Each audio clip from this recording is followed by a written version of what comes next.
So, picking up right where we left off. Number 14, we had just started it at the end of the last video. Now we'll get it done. So, in Mechanicsville, we're talking about cars. They're taking a random sample of 25 cars from the parking lot at the high school. We're going to say which is not correct. And we're wanting to estimate the proportion of cars that are red,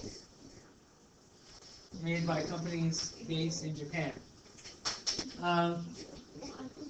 If the particular parking space is vacant, so what do we do?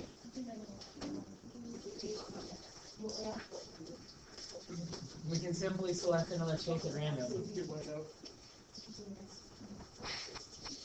I really just don't get what's going on here.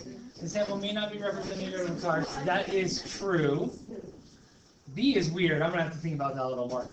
It would be an error. It would an error. It would an error. To simply select the first 25 parking spaces in the lot closest. Yes, that is true. It would be an error. That would be a convenient sample. We don't like those. A different team doing the sampling independently would obtain different answers for their sample proportion. Probably. Right? The results will be the same regardless of the time of day. That is not true. And I don't know what was going on with B. It's freaking weird. I don't know. If the parking space is vacant, you didn't select the car. You're supposed to be selecting cars in the parking spaces. So I think it's not true too, but I think the one that's the most not true is E. Alright, 15. To test the effects of a new fertilizer. Fertilizer. That's right, Jordan. Any kind of fertilizer we talk. AKA. Wow. 100 plots were divided in half. Fertilizer A is randomly applied to one half and B to the other.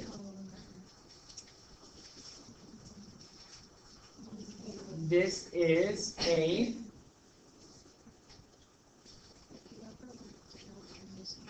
it feels like a matched pairs experiment to me. It's not that. There's no blocking. There's enough information. Not yet. Just want to make sure.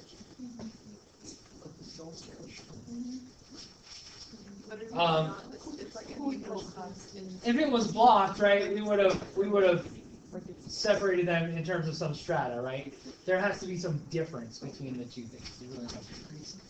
All right. A 10 block woolly. Woolly what? Adulgid?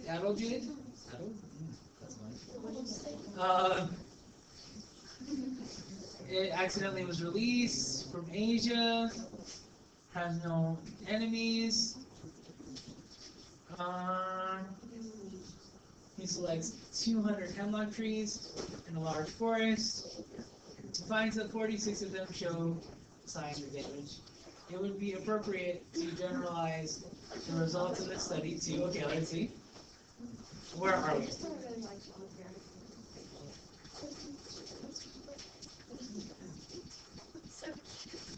Where in the world is he doing this?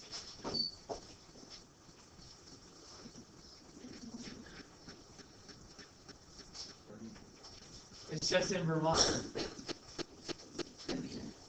And he's only looking at hemlock trees. So we can only generalize this to hemlock trees. So you're out. The rest are hemlock trees. You could definitely generalize it to more than the ones that were selected. Definitely not the United States. Yeah, there we go. In this particular forest, it looks like there's a problem. If 46% seems like it's a problem. All right. What was 15? Yeah, we can match pairs. Probability that you'll be ticketed for illegal parking on a campus is about 1/3. During the last 9 days, you'll be illegally parked every day and have not gotten a ticket in. Yes. Like the system. Today, on the 10th day, you again decide to park illegally. Assuring the outcomes are independent from day to day, the probability that you will be caught is still 1/3. Wow. All right, good. Teaching how to break the law. I don't recommend doing it. You're gonna get caught eventually. I mean, unless you're really lucky. All right. Yay, 2A tables. All right. You select one student from this group at random. What is the probability that this student typically takes a bus to school? All right. So how many people take a bus? 170 out of 550.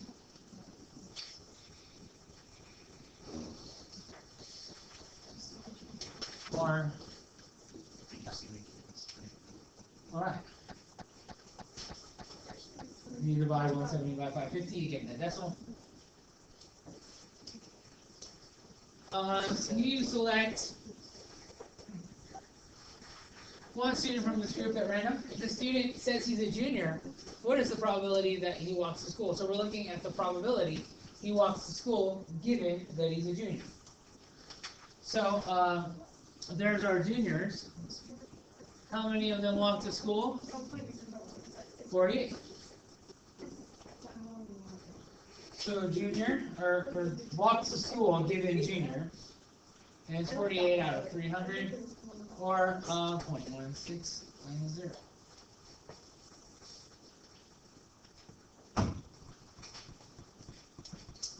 And if probability A is 20.24 and probability B 0.52, and A and B are independent, what is the probability of A or B? We are no longer using scenario 513.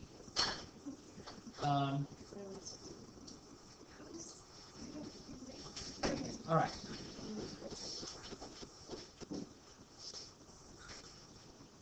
And there's definitely going to be a distractor in here, right?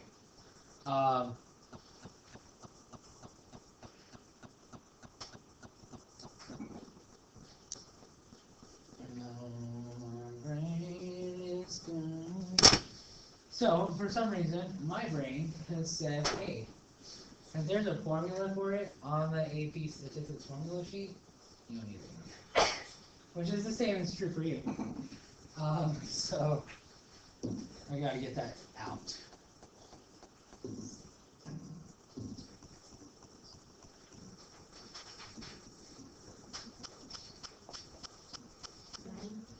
So we're going to use our handy-dandy formula sheet to look at our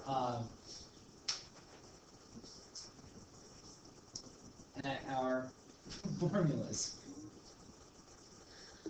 We're going to use this one. All right.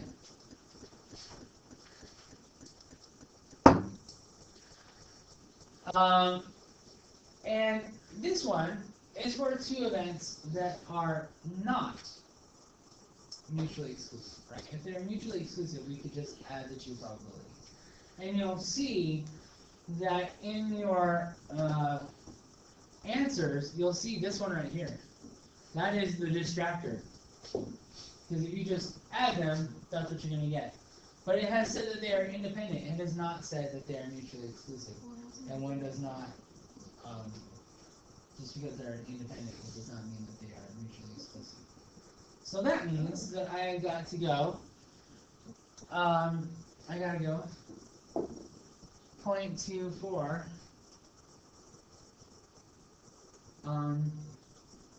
plus 0.52 minus 0.24 times 0.52.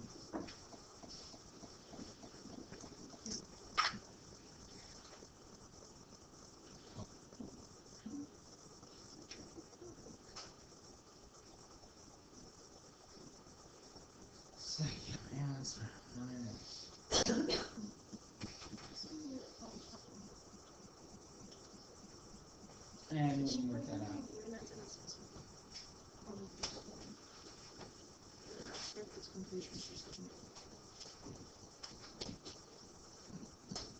Alright. So if they were mutually exclusive, D would be correct. But it is not said that the two are mutually exclusive. They may have events in common. Hey, there are 10 red marbles and 8 green marbles in a jar. Lucky you with your marbles. If you take 3 marbles from a jar without replacement, the probability they are all red is pink. No?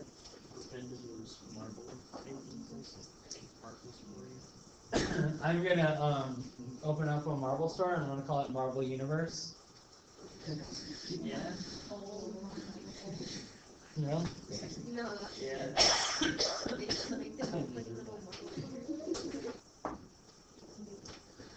Okay, all jokes aside. 10, 8, total of 18. You take 3 marbles from the jar without replacement. The probability that they are all red. Wait. No, you just call them marble winners. 10 red marbles. Okay. My bad. You're still on it? So, first time you have a 10 out of 18 chance. Second time you got a 9 out of 19 chance. Third time you got an 8 out of 17 chance. We multiply those bad boys out. How do you go up a marbles? 17, 6. Wait a second. There's no. Oh, 19. 19. Wow. Thanks. You have earned yourself. I don't appreciate that. You said. Wait a second. 17, 16. Thank you.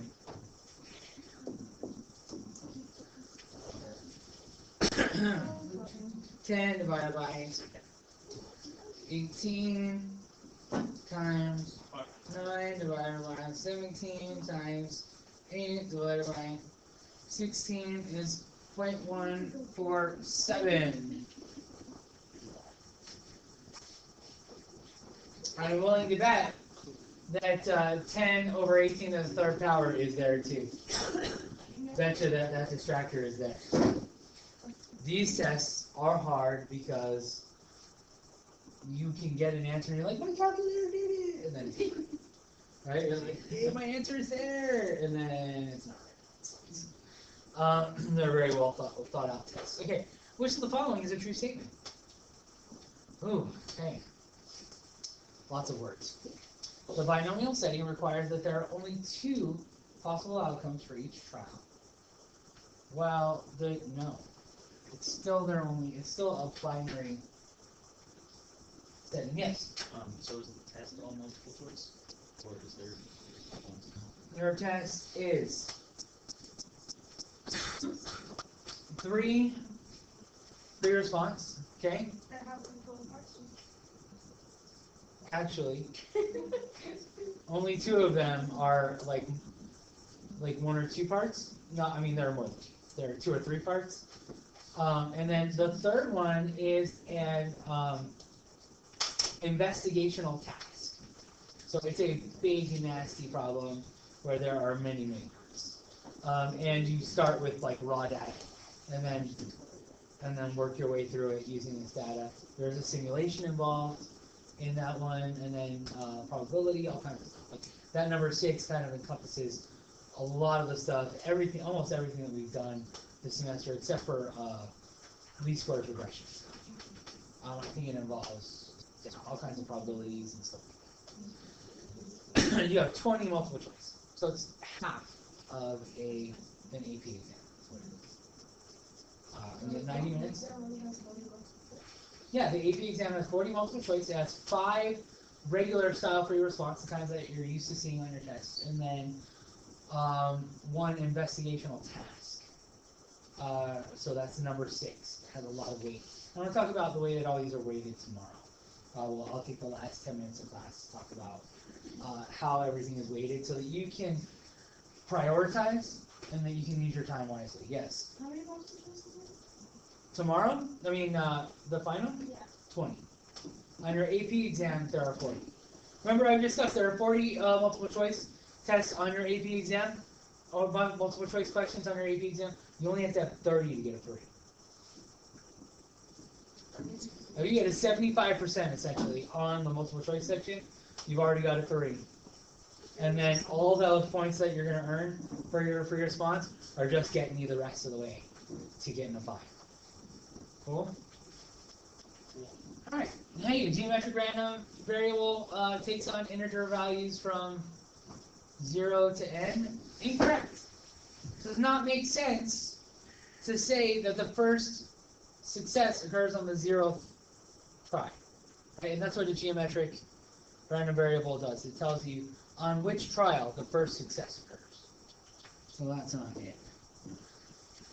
If x is a geometric random variable with the probability of success 0.85, then the probability distribution of x will be skewed left, since 0.85 is closer to 1 than 0. We're going to come back to that. An important difference between binomial and geometric random variables is that there is a fixed number of trials in a binomial setting, and the number of trials varies in the geometric setting. I like this one. The distribution of every binomial random variable is skewed right. Yeah. I like that one too. No, I don't like it. Wow. Okay, it's true for a small set, so if n is very small, it's true. It is definitely going to be skewed right. But as you add n's, as you add trials, it becomes more and more, it looks more and more like a normal distribution. It becomes more and more symmetrical. So that's a no. Okay, now. Binomial, there's a fixed number of trials in binomial state. The number of trials varies in geometric state. That's true. This is true. I just need to make sure geometric should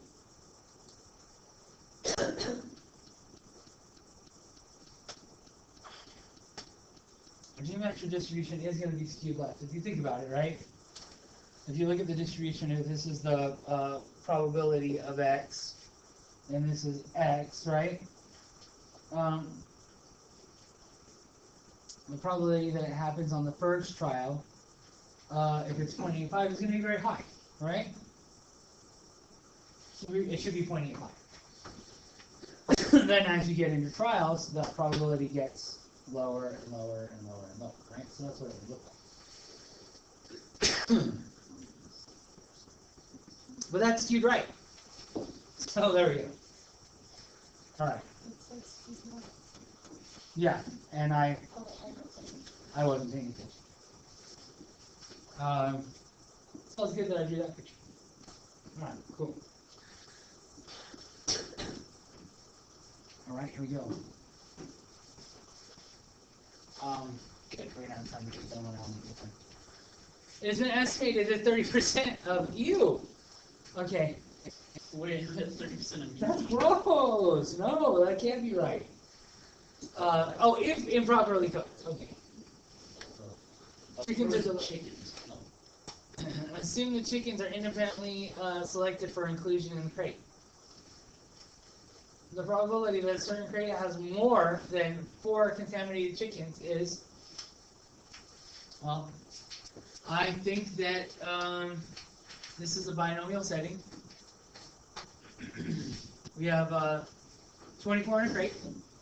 Looks like the binomial. This is a binomial setting because it's either gonna get you sick or it's not. So we got a probability of 0.03. It looks like n is equal to 24. And what we're gonna need for this one is to calculate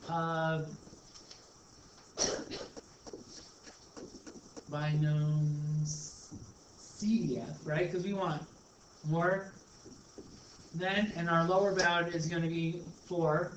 Our upper bound is going to be 24.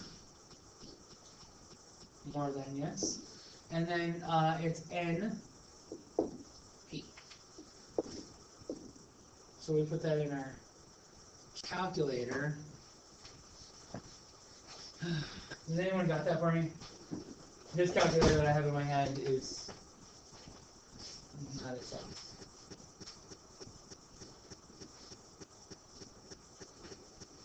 And in the meantime, 0.957. Yeah. Boom, shakalaka. That's pretty likely. It would make sense, right? If 30% of them are contaminated, and you want to know if there are 4 or more, or more than 4. Ooh, shucks. More than 4. Let's make this slower down. Not 4 or more, but more than 4. What is that? You can just copy it and put it on.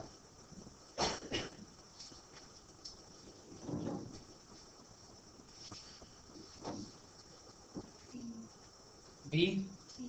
C. Man, what a tricky little test this is. It's got the correct answer for the wrong response. All over the place. It knows the mistake that you're going to make. It knows what mistake I'm going to make. Alright, but at least so. This is n times p, right? So 24 times 0.3.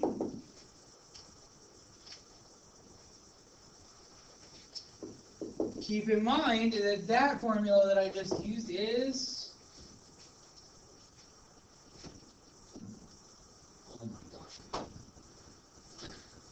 Right there. There are formulas for our binomial distributions. Okay? So I'm going to use these two for this particular one.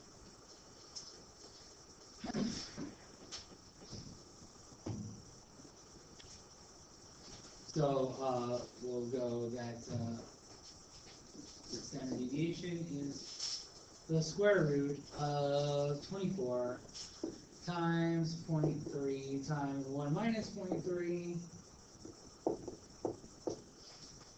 Put that in shorthand and calculate.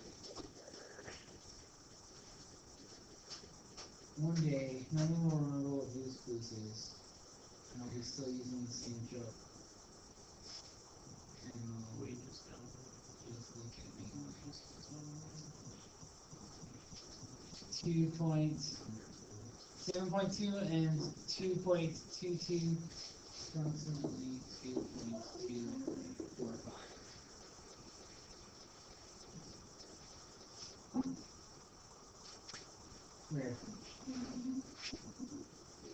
Oh, okay. This is a strange selection. Really cool.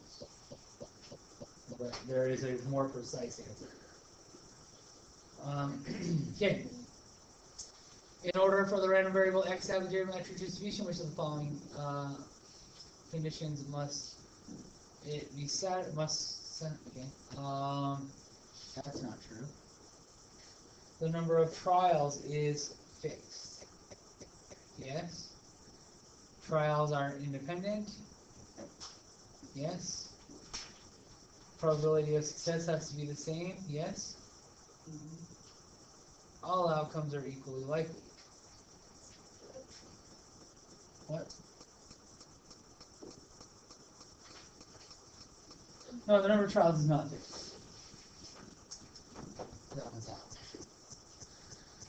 Trials are independent. The probability has to be the same. All outcomes have to be equally likely. 3, 4, and 5.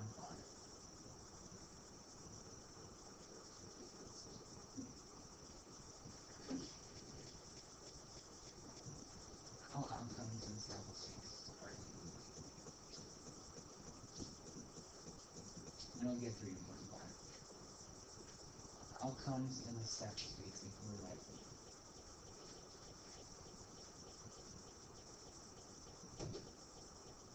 No, that's not true. Because the probability that, so if x is 3, it's going to be different than the probability that x is 4.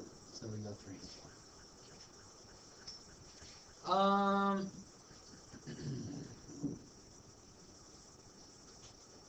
26 doesn't have any answers. Yes. Isn't it the same thing as saying the probability of success is the same for each trial? No, and that's what I thought it was saying. I read it, when I first read it, that's what I was reading it as saying. And what it's saying is, if you're having free throws, then the probability of success for the second free throw is the probability of success for the fourth free throw, which is not true. Which is not true for really anything. At least that's what I'm taking it. Like for instance, the sample space for like the probability that you get, like if you're flipping a coin, simple. If you're the probability, everything in the sample space is all the possible outcomes, right? And then that would be saying that the probability that you flip it on the third trial is the same as you flip it on the fourth trial, right? Because those are all members of your sample space. So it threw me off too. Interpupillary distance. Let's just get this thing set up. I think that this is not a problem that you guys struggle with at all. Because it's normally distributed, has a mean of 62.5. Let's not forget the standard deviation. Standard deviation is 6. Probability that IPD is greater than 60 looks like this.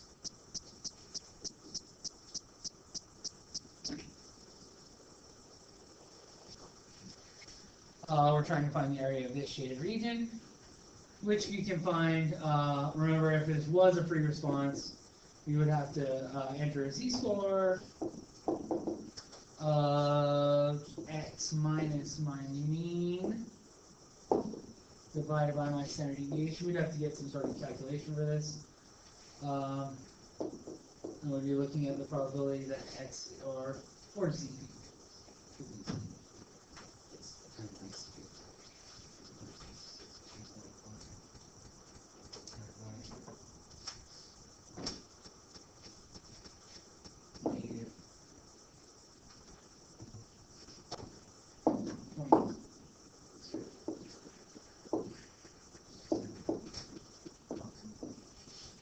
So we're looking at the probability that x is greater than z. Let's go z. You can write it in both ways. It's kind of nice. Z. 7, and you guys know how to calculate that. We're going to calculate that using our normal CDF. I'm not going to calculate. We're running out of time.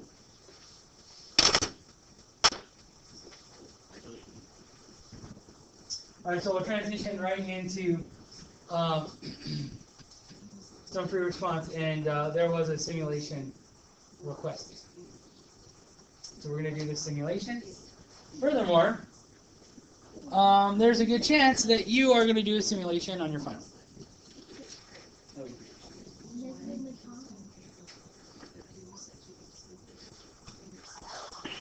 Meaning probability of 1. All right, so. Hey, local radio station is giving away coupons. 50 people answer a question. Okay, they give away the coupons when they answer. They're number 1 to 50. First person gets 1, and so on, right? On Saturday, the radio station, they randomly draw numbers 1 through 50, and they award cash prizes to the holders of the coupons with these numbers. Numbers are going to continue to be drawn without replacement until the total amount awarded first equals $300. If selected coupons 1 through 5 have a cash value of $200. 6 through 20, 100. Coupons 21 through 50 have a cash value of $50. How are you going to conduct the simulation using this table below? All right. So you're going to have to define each one of these. Okay. So let's go ahead and do. So I'm going to answer A right here. We're going to be I'm going to answer it below. If I can scroll.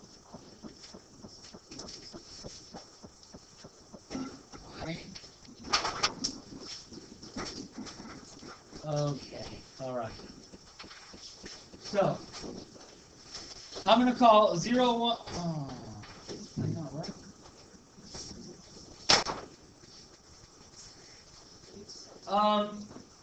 So we will call 0, 1 to, what are our winners? 0, 1. Which ones get 300? Wait. 1 through 5. 0, 1 through 0, 5 are going to be $200.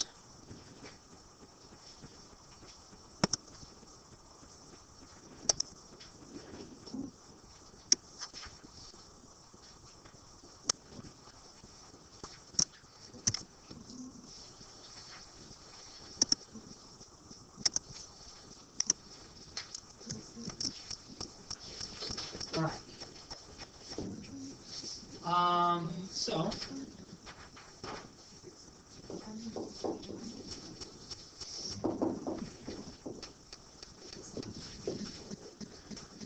and then the next one that we have is that 06 through 20 get 100, and 21 through 50 get $50. We go until we get $300. So let's go. 72, not a winner. 74, not a winner. 91 is not good. 33, what did we just get? 33, we just got $50. 47, also just won $50. 65 is nothing. 3 is $200. Total is $300. So there we go. We had a winner of 30. So ticket 33, ticket 47, ticket 3, and that's it. Those 3 are our winners. We did it.